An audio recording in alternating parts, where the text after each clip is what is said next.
There's millions of adults in the UK that look like this and all getting told the exact same thing. And what we're getting told is just because our bellies look like this, it's getting branded as just fat. Chances are it's just bloating from high cortisol. And if you didn't know, cortisol is actually a stress hormone that is released by our bodies.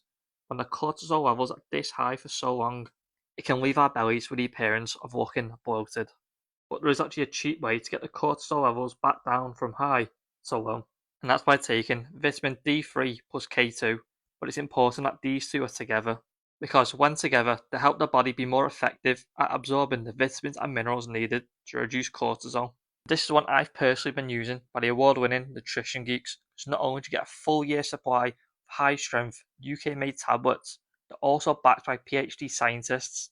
So if, like me, you are suffering with bloating and you know this can help, but you're unsure of where to find it, I got this one off the TikTok shop. So if that yellow basket is still there, I'd grab this while you can.